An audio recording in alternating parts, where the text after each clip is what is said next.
Hello, world. Anyway, we were having a chat and a glass of wine, and we decided why not put it on video in case we have anything to share. In fact, the topic of conversation was what to share with our folks.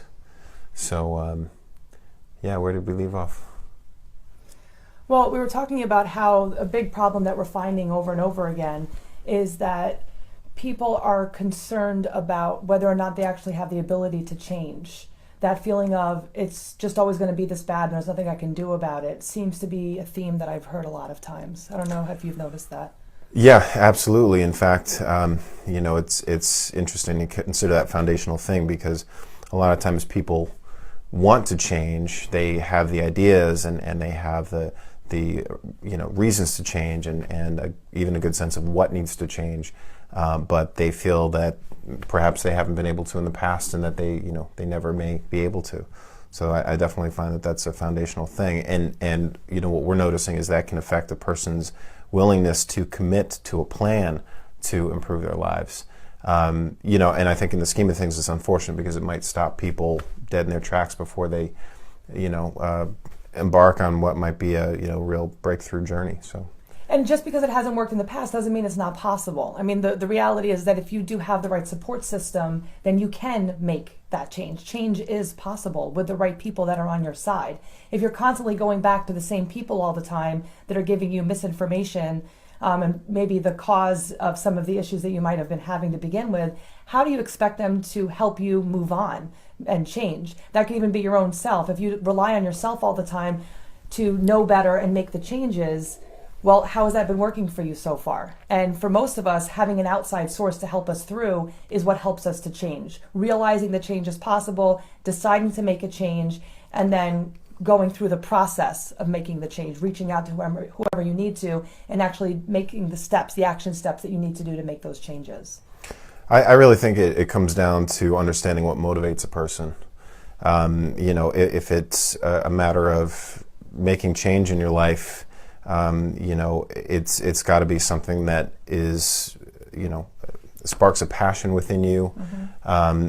And I think that's really the key. And that's why I think a big part of the coaching process is to expose people to new ideas, new ways of being, new mindsets that could propel them to total success with whatever they're looking And I for. think really asking your question, why? Why is it that you want to make this change? One of the questions I ask my clients when I first start with them is always, well, how will things be in a year from now if you don't make this change?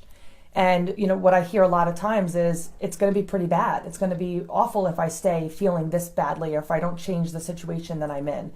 So what is your why? What is your reasoning for wanting to make that change? Well, that said, I think a big part of the problem is people cast their attention too far into the past or the future, mm-hmm. which I know in my own personal experience can immobilize you from accepting the present and actually acting in the present to make a change. Sometimes people might get comfortable and think that something dramatic and transformative isn't even really in the cards for them. Mm-hmm. While they may hold on to hope that things could get better in the future, their mind is busy just cranking out these programs of how to keep them comfortable in the moment and getting through, mm-hmm. The moment. I think for a lot of people, focus on the past or the future, even when it's uncomfortable, is still a distraction. And, again, getting back to committing to making a change, I really do think it starts with the belief. And, in Psych-K, for example, when we're talking about high-speed mindset change, the change is necessary to shift your beliefs and behaviors for the better can happen in a span of minutes, but it's the whole point of how do you get there in the first place. Mm-hmm. It's not a matter of just pulling the plug on programs that weren't working for you in the past. You have to have a story, a picture of how you will be, what your personality will be like, what your temperament, your characteristics will be in the future. And a lot of people, I think, kind of having given up on the possibility of real change, real transformation, may not have really put a lot of effort into getting clear on the details. Well, because they get stuck. We get stuck. I know for myself that when I was going through unhealthy relationships, I was always afraid of what was going to be on the other side. I was afraid of the pain. I didn't want to deal with the pain. But once we deal with the pain once and really figure it out and get to the root of it, then we don't have to feel that same pain again. But for a lot of us, we keep stuck and we feel like we're trapped, like there's nothing we can do, because we start feeling that pain and then we back off. Where if we feel that pain, feel it maybe a little bit more, push through it and learn the lesson that's there for us to learn, we can actually move on where actual change is possible. Well, that's, I think, really at the core of it. And the things that keep us stuck are these unprocessed emotions, because ideally we should be free. We should be free of the past, and free of the future, really. Free of, unnecessary expectations, and really should be able to, enjoy the moment. Well, it's like Eckhart Tolle that talks about the power of now. We live now. Every moment is now. There's no past or future. All those things are our connection to those things. So all that anxiety and that stress you're feeling of what happened to you before or what could happen to you in the future, they're not real anymore. It's right now that you're living. It's right now that you're experiencing life. And right now that every moment is a possibility for creating whatever it is that you want to create. Well, that's just it. And I think that's probably at the heart of the lesson here, that change only ever happens now.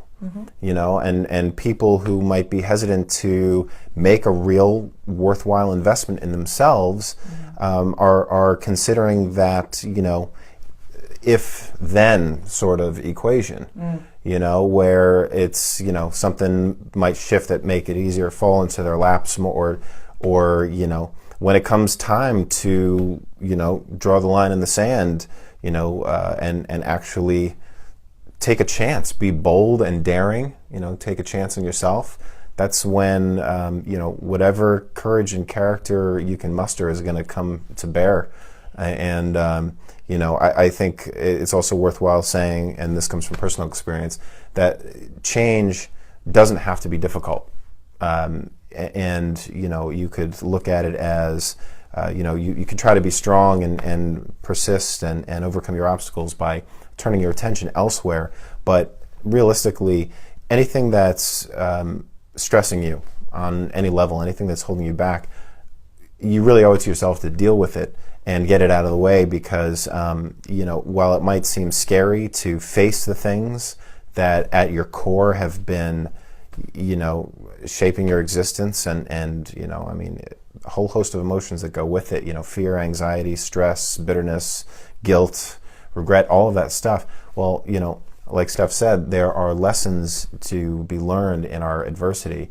And once you muster the courage and face your fear and actually pick up this mental garbage and get rid of it with a proven process, and really... and that could be either your Psych K, or like with coaching, I call that the incompletes, is the things that you need to finish in order to move on to the next thing. And just to jump in for a second, because I was kind of laughing before as you were saying something about when are you going to change. I mean, the amount of times that I've heard people say, well, I'm going to quit smoking when I'm done with this stressful event, or I'm going to start eating better when work is better, or I'm going to pay for a coach when I have more money and things are better.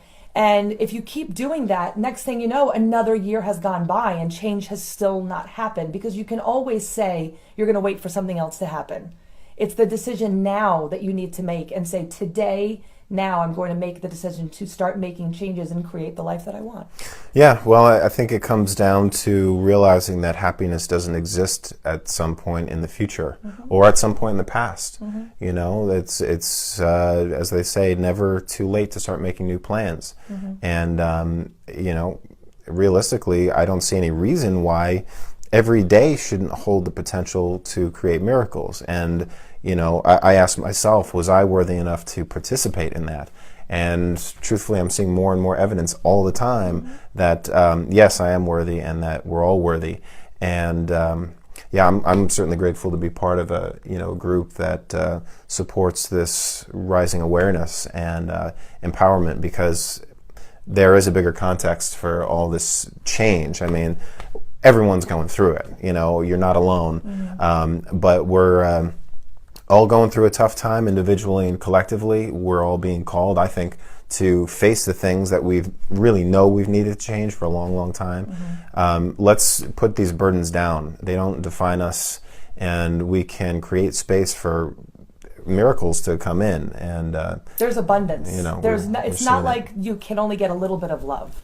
There is more than enough love for everybody to have a lot of. It's not like you can just get a little bit. You only get to, you know, we want to like push out a little bit, like, oh, you get a little tiny bit of love, and you get no. We all get lots. Rationing and lots it? Yeah. No. Yeah, there's no rationing. Wow. We get to have as much as an overabundance if we open our heart to it. Well, not only love, but I think I know what's been a huge benefit for me is the sense of peace of mind, knowing that life doesn't have to be a struggle. And I've reached the point where it's not even about chasing happiness and thinking that happiness is the only worthwhile thing, because I have a sense of abiding in peace just from having faced my challenges, and I still have more to go, you know, still have work to do. There's always work to do. You know, but I have a greater resiliency and a higher base level of just peace of mind, which to me is invaluable. And you know, we're going through hell on earth right now, and if we're going to make it through the other side and actually usher in an era of peace, I think we have not only do we each owe it to ourselves, but we owe it to one another and humanity to face our challenges, you know, stop placing blame on other people. Look at whatever it is that is shadowy in yourself that needs to be exposed to the light. Get rid of the stuff that's not working for you. And you know what? Now's the time. Be bold, be brave, invest in yourself, and reach out to like-minded people who are going through the same thing and are seeing a pretty bright ray of hope in a otherwise dark world. So, and you know, the thought of what we get to do at Mind and Body Awakenings of helping people create the best version of themselves. And whenever I think about it, like it makes me teary just thinking about how wonderful it would be if everybody really lived to the best of their ability. Like if everybody really was feeling that joy and that passion and that excitement for life and that abundance and all those wonderful things that are possible.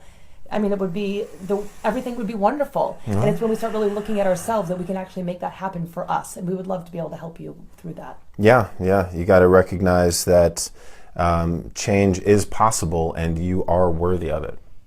So, on that note, cheers, baby. Cheers.